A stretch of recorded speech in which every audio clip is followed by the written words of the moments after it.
Shalom bien-aimés, que la paix du Seigneur soit avec vous et que son merveilleux shalom vous fasse du bien, vous et votre famille, et que quelle que soit l'entreprise dans laquelle vous vous lancez, que cela prospère dans le précieux nom de notre Seigneur Jésus-Christ.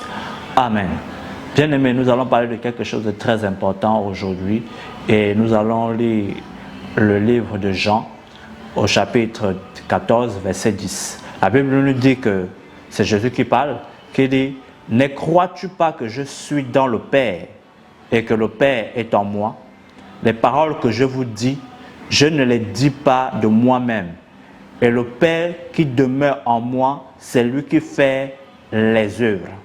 Croyez en moi, je suis dans le Père et le Père est en moi. Croyez du moins à cause de ses œuvres. Bien-aimés, nous devons comprendre quelque chose ici, c'est que aujourd'hui, il y a une mauvaise connotation de ce que Jésus-Christ nous a laissé comme héritage. Il y a une mauvaise connotation de ce que nous avons reçu de Christ. Aujourd'hui, beaucoup prennent le don de Dieu comme un acquis, comme quelque chose qui leur appartient ou bien qui vient d'eux. Beaucoup de personnes sont dans ce système où, au lieu d'être le témoignage de Christ devant ces personnes, car nous sommes un tabernacle vivant, mais beaucoup refusent d'être le témoin de Christ pour faire être le témoin de leurs propres œuvres. Je m'explique. Vous allez constater avec moi que lorsque un malade vient devant un fils de Dieu ou un enfant de Dieu, ce dernier a tendance à ignorer qu'il est un canal par lequel Dieu passe pour bénir, par lequel Dieu passe pour guérir. Donc si la personne quelqu'un a reçu une guérison par cette personne a tendance à se glorifier elle-même sans pourtant glorifier Jésus-Christ, pour que la foi de ce dernier, celui qui guérit, pour que la foi de ce dernier soit sur Jésus-Christ et non sur la personne qui se tient devant lui. Bien-aimés, ici c'est Jésus-Christ qui parle. Il dit que ne croyez-vous pas que ces choses viennent de moi? Il dit cela ne vient pas de moi, cela vient du Père. Et les œuvres que je fais, c'est le Père qui le fait en moi. Comprenez-vous? Vous devez comprendre que c'est ce que Christ fait en nous. Et je pense bien que lorsque vous poursuivez, il nous dit ici, à partir du verset 14, en vérité, je vous le dis, celui qui croit en moi fera aussi les œuvres que j'ai faites, et il en fera de plus grandes, parce que je m'en vais au Père. Comprenez-vous cela? Il dit je m'en vais au Père. Pourquoi Christ dit je m'en vais au Père? Il va au Père pour que l'œuvre que le Père a commencé de faire au-dedans de lui, que cette œuvre se perpétue en nous qui avons cru. Parce que Christ est en nous et Christ opère en nous par son esprit des choses dans le monde, afin que plusieurs croient en son nom. Nous sommes des ambassadeurs de Christ. Nous ne sommes pas des personnes qui viennent parler de notre part, mais un ambassadeur vient pour parler de son pays, de son président et de la personne qui l'a envoyé. Un ambassadeur n'est pas celui qui vient parler de sa propre part. Non. C'est pourquoi Paul nous dit que nous sommes ambassadeurs de Christ. Bien-aimés, nous sommes étant ambassadeurs, nous devons mettre les choses à leur place. Nous ne devons pas nous mettre à la place de Christ si nous avons reçu un miracle, que quelqu'un a été guéri, quelqu'un a été restauré par la puissance de Dieu au travers de nous. Cela ne veut pas dire que c'est de notre propre capacité, ou bien de notre propre piété, ou bien de notre propre force, ou bien de notre sanctification que cela vienne, que cette personne a été guérie. Non, mais cette personne a été guérie à cause de la puissance de Christ qui intervient en nous, à cause de la puissance de Christ qui opère au travers de nous, à cause de la puissance de Christ qui vient se manifester au travers de nous, car nous sommes ambassadeurs de Christ. Beaucoup ignorent leur statut d'ambassadeur sur la terre et ils se prennent pour des personnes qui ont acquis la capacité. Beaucoup parlent de l'onction, beaucoup parlent de la spiritualité, beaucoup parlent de choses, beaucoup parlent de la puissance de Dieu, mais ne savent pas qu'ils sont ambassadeurs de Christ. Bien-aimés, j'ai envie de vous dire que arrêtez de vous glorifier devant une situation. Arrêtez de vous mettre dans le cœur de ces personnes qui viennent à vous pour recevoir de Christ. Parce que vous n'êtes pas l'auteur de la puissance que vous possédez. Christ en est l'auteur et celui qui vous l'a donné. Il l'a donné par son esprit qui opère en vous. Il a dit, je m'en vais au Père, mais je ne vous laisse pas orphelin. Je prierai le Père afin qu'il vous envoie le consolateur, l'esprit de vérité. Il ne parlera pas de lui-même, mais il prendra de tout ce qui est à moi et vous l'annoncera. Le mot ici, vous l'annoncez, c'est-à-dire qu'il vous donnera la puissance. Voilà pourquoi Paul pourrait dire que ma parole et ma prédication ne reposaient pas sur le discours persuasif de la sagesse humaine, mais sur une démonstration d'esprit et de puissance. Parce que Paul n'est pas là pour démontrer sa force et sa capacité. Il est là pour démontrer la force et la capacité de Christ. Voilà pourquoi nous, en tant qu'enfants de Dieu, en tant que fils de Dieu, lorsque quelqu'un est guéri par nous, nous devons donner la gloire à Christ et montrer à cette personne que voici l'agneau de Dieu qui ôte le péché du monde, c'est Christ. Comme Jean le Baptiste l'a fait. Jean-Baptiste n'a pas parlé de lui, mais il a parlé de Christ. Et il a dit, voici l'agneau de Dieu. Il a pointé le doigt sur Christ. Et la foi de ces personnes qui étaient là ont été basées sur Christ pour être guéries. La foi de Christ, la foi de ces personnes n'ont pas été basées sur Jean, parce que Jean ne pouvait rien pour ces personnes. Mais il fallait que Christ vienne, afin que Jean montre que Christ est là. Voilà pourquoi le Saint-Esprit se glorifie en nous. Le Saint-Esprit glorifie Dieu dans la vérité de Christ. C'est-à-dire que lorsque nous élevons Christ, lorsque nous le glorifions, lorsque quelqu'un est malade et que la puissance de Dieu guérit cette personne, donnons la gloire à Dieu. Et lorsque cette personne voit que c'est vers Dieu que nous nous tournons, alors cette personne aura la foi en Jésus-Christ qui l'a guéri.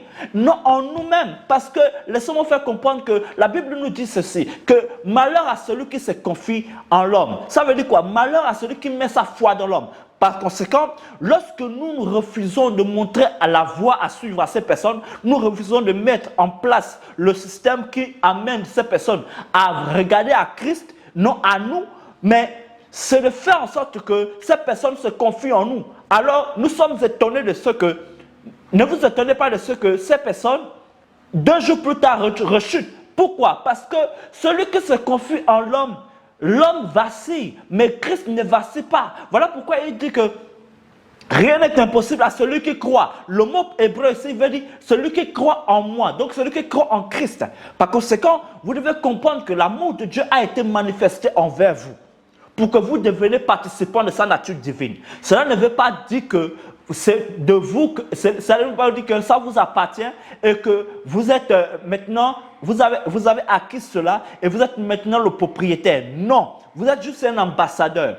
Comme Paul le dit, vous êtes des intendants. Et nous avons besoin de montrer à ces personnes que le véritable, c'est Christ. Et ces personnes ont besoin de connaître la vérité sur Christ. Pourquoi? Parce que ces personnes en ont besoin pour leur propre vie. La foi sur Christ bâtit l'homme. La foi sur Christ amène la vie. La foi sur Christ amène l'abondance. La foi sur Christ amène la guérison. La foi sur Christ amène la vérité. Et lorsque nous marchons dans la vérité, alors nous prospérons. Parce que celui qui a la foi en Christ est conduit par le Saint-Esprit. Celui qui a la foi en Christ a l'espérance en lui. Or, lorsqu'il y a l'espérance, la foi est toujours au beau-fils. Lorsqu'il y a l'espérance, la foi grandit. Mais si l'espérance est basée sur l'homme, à partir de cet instant, la foi ne peut pas grandir parce que l'homme est facilement détournable. L'homme peut perdre sur le cours de chemin, à un moment donné, la direction qu'il doit prendre. Ainsi, nous pouvons voir des personnes faibles qui peuvent chuter. Alors, si je base ma foi sur un homme qui est capable de chuter et que je vois la détresse de cette personne, quand il viendra-t-il de ma foi? Voilà pourquoi il est très important que nous devons sortir de cette mentalité qui base la foi sur les hommes. Je vous le dis, respectez les hommes de Dieu, mais que cela ne soit pas pour vous le médiateur entre Christ et Dieu. Entre Christ et il ne soit pas, ces hommes de Dieu ne soient pas pour vous le médiateur entre Christ et Dieu, entre vous et Christ.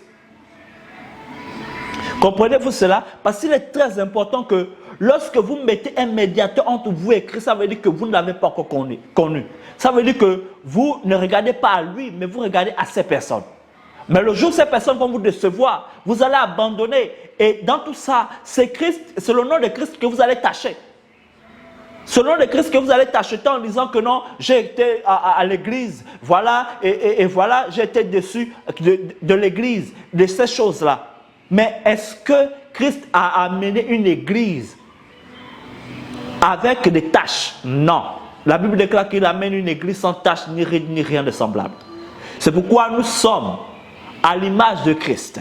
C'est pourquoi nous ne nous glorifions pas nous-mêmes, mais nous glorifions Jésus-Christ, afin que à lui seul soit la gloire. Paul pouvait dire ceci. Lorsqu'il montait à l'heure de la prière, il y avait un homme au portique dit de Salomon qui était paralytique depuis 38 ans. Et cet homme leur a demandé l'aumône. Pierre lui dit ceci, que je n'ai ni or ni argent, mais ce que j'ai, je te le donne au nom de Jésus, lève-toi et marche. Le tenant par la main, il le fait lever. Lorsque cet homme est rentré dans le temple, il a commencé à danser, à faire machin. Et les gens étaient en train de regarder Pierre et Jean comme si c'était de leur propre capacité qu'ils l'avaient fait. Et Pierre lève la voix et dit, mes frères, pourquoi nous regardez-vous comme étant des personnes qui ont guéri cet homme par leur propre piété? Non, ce n'est pas par leur propre piété, mais c'est à cause de Jésus-Christ. C'est Jésus-Christ qui a guéri cette personne. Et j'ai aimé le témoignage de Pierre parce que Pierre a témoigné de Christ. Pierre n'a pas témoigné de lui-même ni de sa propre piété, mais il a témoigné de Christ. Or, Pierre étant le patriarche, vous comprenez que Pierre, on dit que lorsque Pierre marchait, les gens se mettaient sur le chemin afin que l'ombre de Pierre guérissait ses malades. Mais voyez-vous, malgré tout cela, Pierre n'a pas regardé à lui-même. Pierre a regardé à Christ, il a rendu la gloire à Dieu. Et ces personnes ont cru pour être sauvées. Mais aujourd'hui, le contraire se produit. On ne parle plus de Christ dans les églises. On met maintenant l'accent sur l'homme de Dieu et on refuse de donner la gloire à celui qui nous a donné toutes choses par sa main puissante, à celui qui nous a appelés à sa grâce, celui qui nous a appelés à sa gloire, par sa vertu. Nous refusons de donner à Christ la gloire. Et nous nous donnons la gloire nous-mêmes. Et on se tourne de ce que les gens vident les églises. Je suis désolé de vous le dire, je vous choque même. Mais parce qu'il est très important que nous revenons au véritable, au véritable évangile, à la véritable vérité de Christ. Christ n'a jamais dit que glorifiez-vous. Non, je prends l'image de cet anneau. L'anneau qui est rentré à Jérusalem avec Christ. Cet anneau n'a pas parlé de lui. Mais cet anneau a reçu la gloire de Dieu. Mais Christ, il s'est laissé transporter par Christ. Il a introduit Christ. Il a montré que c'est lui le roi. Mais malgré qu'il ait tenté de montrer que c'est lui le roi, cet anneau a marché sur les hauteurs. Il avait les palmiers, les gens mettaient leurs vêtements au sol. Afin que, voyez-vous, lorsque vous glorifiez Christ, Christ aussi vous glorifie. Lorsque vous glorifiez Christ, alors Dieu se glorifie aussi en vous. Il est très important que vous reveniez à la vérité de l'évangile. Il est très important que nous revenons à la vérité de l'évangile. Parce que l'évangile de Christ ne consiste pas à nous élever nous-mêmes. Mais l'évangile de Christ consiste à élever Christ, à glorifier Dieu dans son Fils, à glorifier Dieu quelle que soit la situation qui se tient devant nous, quelle que soit la personne qui vient. Nous sommes un tabernacle vivant. Les gens viennent à la tente d'assignation pour recevoir de Dieu et non des prêtres. Nous sommes des prêtres, mais donnons ce que Dieu leur a donné. Ces personnes viennent vers Dieu et le prêtre est l'intermédiaire et nous avons un souverain sacrificateur, Christ, qui parle, qui intercède pour nous, qui agit dans le lieu très saint pour nous.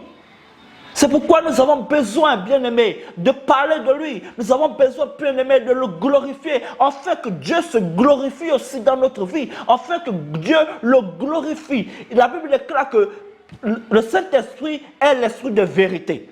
Donc, imaginez tant soit peu. Le Saint-Esprit ne prendra pas de ce qui est à vous et l'avoir l'annoncer, mais le Saint-Esprit prendra de ce qui est à Christ. Voyez-vous, mais si vous donnez ce qui est à vous, le Saint-Esprit ne se glorifie pas. Nous avons besoin de revenir dans le véritable. Nous avons besoin de reconnaître que nous appartenons à un grand Dieu. Nous appartenons à Christ et que c'est par sa puissance que toute chose s'opère et c'est par sa puissance que les guérisons s'opèrent. Ne nous mettons pas entre ces personnes qui viennent à Christ et Christ. Ne nous mettons pas au milieu. Montrez la voie. Pointez du doigt à Christ afin que ces personnes aient aussi un témoignage de Christ. Christ a dit, soyez mes témoins. Et la Bible déclare que lorsqu'il partait, il a soufflé sur eux et il a dit que l'Esprit Saint viendra sur vous recevoir une puissance, survenant sur vous l'Esprit de Dieu. Voyez, et vous serez mes témoins. Le Saint-Esprit se glorifie lorsque Christ est glorifié. Lorsque vous pointez du doigt à Jésus-Christ, alors le Saint-Esprit se glorifie. Mais lorsque vous ne pointez pas du doigt à Jésus-Christ, le Saint-Esprit ne se glorifie pas parce qu'il ne parle pas de vous, il parle de Christ. Il ne parle pas de vous, il parle de Christ. Mais vous êtes un canal par lequel le Saint-Esprit passe. Et lorsque le Saint-Esprit passe par vous, forcément, la gloire de Christ, plus que la Bible déclare qu'il nous a transportés dans le royaume du Fils de son amour. Par conséquent, vous aussi, vous êtes transportés à la même image. Vous êtes transportés, la gloire que Christ reçoit, vous aussi, vous le recevez indépendamment de votre volonté. Mais il faudrait que lui soit glorifié. Pas vous. Plus il est glorifié, plus Dieu vous élève. Plus vous vous glorifiez vous-même, plus Dieu vous abaisse. C'est si simple que ça. Et Christ l'a dit. L'homme qui se lève, Dieu l'abaisse. Mais l'homme qui s'humilie, Dieu l'élève. Mais plus nous glorifions Jésus-Christ, Dieu nous élève. Plus nous parlons de nous-mêmes, Dieu nous abaisse. Nous devons revenir au véritable. Pierre pouvait dire dans 2 Pierre 1 à partir du verset 2, la Bible déclare que comme sa divine puissance nous a donné tout ce qui contribue à la vie, mais aussi à la piété, au moyen de la connaissance de celui qui nous a appelés à sa propre gloire par sa vertu. Voyez-vous, il nous a appelés à sa propre gloire par sa vertu. Donc il nous a donné tout ce qui contribue à la vie et à la piété. Donc c'est de la piété de Christ que nous tous nous sommes guéris. C'est de la piété de Christ que les personnes sont guéries au travers de nous. Ce n'est pas de notre propre piété, ce n'est pas de notre propre sanctification, ce n'est pas de notre propre puissance. C'est de la puissance de Dieu. C'est pourquoi ce n'est pas un acquis, c'est un don que nous avons reçu. Alors, glorifions davantage Christ. Montrons à ces personnes que c'est Christ ou rien. Lorsque Christ est glorifié, je vous l'assure, votre vie ne sera pas pareille. Aujourd'hui, je suis désolé de vous l'apprendre que l'Église est remplie de pauvres tout simplement parce que l'Église ne compte pas sur Jésus-Christ. La plupart de ces personnes qui viennent à l'Église, c'est le pasteur qui est leur modèle. Je n'ai rien contre les pasteurs. Au contraire, il faut respecter les pasteurs parce que ce sont des modèles, mais ils ne sont pas le modèle par excellence. C'est Christ qui est le modèle par excellence. Voilà pourquoi, en tant que leader, en tant que pasteur, nous devons montrer à ces personnes que la relation avec Christ est le plus important. Nous devons montrer à ces personnes que rien de moi, tout de lui. C'est de lui que vous devez parler. C'est à lui que vous devez regarder. Aujourd'hui, les gens n'ont plus de communion avec Christ. Aujourd'hui, les gens ne recherchent plus Dieu. Les gens ne recherchent plus à avoir la foi en Jésus-Christ. Beaucoup de gens recherchent à avoir la foi en l'homme de Dieu ou en eux-mêmes. Parce qu'aujourd'hui, laissez-moi faire comprendre que la loi a été divulguée dans l'Église. À telle enseigne que tout ce qu'on nous prêche aujourd'hui, c'est tu feras ceci, tu ne fais pas ceci, tu n'auras pas ceci. Au fait, on est fatigué de la loi. Si Christ est mort, il est mort une bonne fois pour toutes pour que nous soyons acquittés de la loi. Aujourd'hui, nous sommes libres de la loi pour ne plus faire, mais nous sommes ceux qui croient pour sauver leur âme. Nous sommes ceux qui croient pour recevoir. Et Paul le dit bien, il dit, mon juste vivra par la foi. Mon juste vivra par la foi. Et si cela n'est pas, mon âme ne prend pas plaisir en lui. Voyez-vous, si cela n'est pas, mon âme ne prend pas plaisir. Mon juste vivra par la foi en qui? En Jésus-Christ. Parce que c'est de lui qu'on parle. C'est de Christ qu'on parle. On ne parle pas de nous. Il dit, mon juste vivra par la foi. Mon juste vivra par la foi. La foi en qui? En Jésus-Christ. Et si ta foi n'est pas en Jésus-Christ, mais Dieu ne prend pas plaisir en toi, mon frère. Si ta foi n'est pas en Christ, Dieu ne prend pas plaisir en toi tout simplement parce que tu t'es détourné de l'objet qui te donne la vie pour te tourner vers ce qui est la mort. Tenez-vous bien, parce qu'il a dit que je suis venu afin que mes brebis aient la vie et qu'elles soient dans l'abondance. Mais aujourd'hui, l'Église est pauvre. C'est comme un gros fossé entre ce que Christ a dit et ce que nous vivons. Aujourd'hui, l'Église est pauvre et on accuse les gens en leur disant que c'est parce que vous ne donnez pas la dîme, c'est parce que vous ne faites pas ceci. Je vous en prie, je suis désolé de vous le dire, mais ce n'est pas à cause de ce que les gens ne donnent pas la dîme. Les gens sont essoufflés. Ce n'est pas la dîme le problème, c'est parce que la foi n'est pas basée sur Christ. C'est parce qu'on ne regarde pas à notre époux. C'est parce qu'on ne regarde pas à Christ. On se comporte comme des esclaves. C'est normal, vous avez votre propre salaire. Vous ne vous comportez pas comme des fils dignes, des enfants bien-aimés de leur Père, qui ont la foi sur Christ, qui est le médiateur entre Dieu et nous. Enfin, il est le paraclet. La Bible déclare qu'il intercède pour nous, il intercède en notre faveur. Il est le Dieu tout-puissant qui intercède en notre faveur. Il est notre capacité auprès de Dieu. Il est celui qui intercède pour nous. Il est assis à la droite du Père et il intercède en notre faveur. Bien-aimés, vous avez besoin de croire. Vous avez besoin de regarder à Christ. Vous avez besoin de le recevoir davantage. Vous avez besoin de voir que c'est à lui seul qu'appartient la gloire. Et lorsque cette gloire lui est rendue, alors Dieu vous élève aussi. Vous n'avez pas besoin de regarder à un homme. Non, je ne dis pas que ne respectez pas ces hommes, c'est bien, mais regarder à Christ est mieux. Regarder à Christ est mieux, bien aimé. C'est pourquoi je vous le dis en vérité, parce que lorsque l'on parle de la piété, beaucoup de gens se disent que le mot piété ici, ça veut dire se sanctifier et autres, et toutes ces choses. Mais laissez-moi faire comprendre que le mot pour piété, ce n'est pas la sanctification.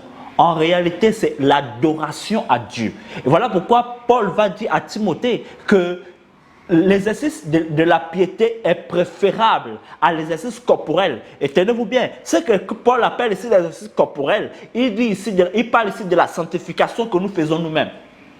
C'est ça l'exercice corporel. Le fait de s'abstenir de certaines choses, c'est celle que Paul appelle l'exercice corporel. Il dit, c'est utile à peu de choses. Mais ce qui est utile à les grandes choses, c'est le fait d'adorer Dieu. Donc c'est le fait de glorifier Christ. C'est le fait de l'élever. Plus nous élevons Christ, c'est utile à beaucoup de choses. C'est ce que Paul est en train de dire à Timothée. Voilà pourquoi nous devons élever Dieu. Nous devons glorifier Christ. Christ pouvait dire à Nicodème que de la même façon que Dieu a élevé, Moïse a élevé le serpent des reins dans le désert, il faut de même que le Fils de l'homme soit élevé. Il faut de même que le Fils de l'homme soit glorifié. Il faut de même que le Fils de l'homme soit adoré. Voyez-vous, donc le mot pour piété ici, c'est avoir une révérence pour Dieu. C'est adorer avec un profond respect. C'est se prosterner avec un profond respect. C'est regarder à Christ, c'est le glorifier, c'est l'élever davantage. Alors si vous élevez Christ, Dieu vous a transporté avec lui dans le royaume du Fils de son amour. Alors plus qu'il s'élève, vous aussi vous êtes élevés. Mais plus vous vous élevez vous-même, Dieu vous abaisse. Bien-aimés, vous êtes bien ici instruit sur la base de la connaissance de Christ, parce que la Bible déclare que ton âme prospère. Si ton âme prospère, tu prospères aussi. Mais l'âme ne prospère pas dans le mensonge. L'âme prospère dans la vérité de Christ. Et si la vérité de Christ est annoncée, recevez cette parole et scellez cette parole dans votre cœur. Marchez avec. Je ne cesserai jamais de vous le dire, lisez la Bible. Car toutes les pépites y sont.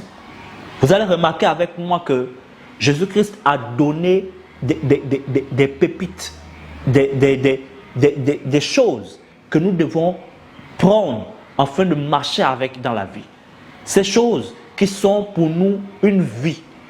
Voilà pourquoi nous ne devons pas négliger les paroles de Christ, surtout les paroles qu'il a données dans la chambre haute. Voyez-vous, plus Dieu veut vous les élever, plus vous élevez Christ. Plus Dieu veut vous élever, plus il va glorifier Christ. Mais plus vous vous glorifiez vous-même, Dieu ne vous élèvera pas. Regardez, il a fallu que les gens viennent jusqu'à Paul et mettent même le linge sur Paul et l'imposer aux malades. Mais Paul a passé toute sa vie à parler de Christ, non de lui-même. Il dit qui est Paul? Qui est Apollos? Il dit je suis ambassadeur de Christ. Il dit que je regarde à tout ceci comme de la boue. Il parle ici de la loi. Il dit je regarde à tout ceci comme de la boue à cause de la connaissance de Christ. Voyez-vous? À cause de la connaissance de Christ. Et j'aime quand Pierre le dit, il dit que la connaissance de Dieu multiplie la paix et la grâce. La connaissance de Dieu et que de Christ multiplie la paix et la grâce. Voilà pourquoi ce sont des choses que nous devons recevoir. Et nous devons davantage chercher à connaître qui nous sommes en Christ et qu'est-ce que Christ est pour nous. Et davantage plus que nous l'élevons. Alors Christ est glorifié dans les maladies, Christ est glorifié dans les problèmes, Christ est glorifié dans la pauvreté, Christ est glorifié dans la mort. Car aucun nom n'a été élevé au-dessus de tout nom, si ce n'est pas selon le nom de Jésus-Christ. Et c'est le seul nom que nous devons élever. Si vous voulez voir des résultats positifs, alors glorifiez Jésus-Christ devant chaque situation. Glorifiez-le, alors vous allez voir Dieu se glorifier. Que Dieu vous bénisse abondamment. Bien-aimés, si vous êtes ici et que vous n'avez jamais fait de Jésus-Christ votre Seigneur et Sauveur personnel, c'est le moment opportun de le faire parce qu'il en dépend de votre vie. La fin du monde est proche. Il nous reste peu de temps à vivre sur la terre et après quoi viendra la fin. C'est pourquoi nous devons rentrer dans le royaume car Dieu a tout fait pour nous. C'était en fait que nous en bénéficions. C'est enfin que nous soyons heureux dans la vie avec Christ. C'est pourquoi, si ce n'est pas encore votre cas, je vous prie de faire cette prière avec moi. Dites avec moi, Seigneur Jésus. Aujourd'hui, j'ai entendu parler de toi et je crois que tu es la véritable parole et tu es la vie pour mon âme et pour mon esprit. Tu es la vie pour mon corps. C'est pourquoi je place ma foi en toi. Car je crois en ta mort et en ta résurrection. Et je te reçois comme mon Seigneur et mon Sauveur personnel. Merci d'avoir fait de moi un enfant de Dieu. Merci parce que mon nom est inscrit dans le livre de vie. Père, je te bénis parce que tu m'as sauvé par le sacrifice de Christ. Il t'a plu de le briser pour moi, afin qu'il porte mes fautes. C'est pourquoi je te glorifie dans le précieux nom de notre Seigneur Jésus-Christ. Amen. Si vous avez fait cette prière, que Dieu vous bénisse abondamment et qu'il vous fasse du bien là où vous êtes. Maintenant, vous êtes devenu une nouvelle créature. Les choses anciennes sont passées. Voici, toutes choses sont devenues nouvelles pour vous. Vous devez vous réjouir dans la grâce de Dieu. Vous devez vous réjouir dans l'abondance de Dieu. Et si vous avez une église qui parle de Christ et une église qui élève Jésus-Christ, alors rendez-vous dans cette église et louez Dieu là-bas, glorifiez Dieu, afin que davantage l'enseignement que vous recevez vous fasse grandir de jour en jour, de gloire en gloire en Jésus-Christ. Que Dieu vous bénisse. Je vais prier pour la fin. Abba Père, je te bénis pour toutes ces personnes qui ont reçu ce message. Que la paix et la grâce leur soient accordées et que ta paix et que ton merveilleux shalom leur soit toujours apporté et que leur famille soit toujours dans l'abondance et qu'il ne manque de rien et que toi seul, lorsque quelqu'un est malade maintenant, je déclare que tu sois maintenant guéri de là où tu es. Lorsque tu reçois ce message, que tu sois guéri et que la puissance de Dieu te libère de là où tu es. Je déclare que la grâce de Dieu intervient en ta faveur afin que tu sortes de cette situation. Je déclare que la puissance de Dieu te brise tous les liens qui peuvent t'empêcher de pouvoir réussir dans la vie. Je déclare que ta santé soit toujours en bon état et que rien ne te nuise. Au nom tout puissant de Jésus-Christ. Amen. Ciao, ciao.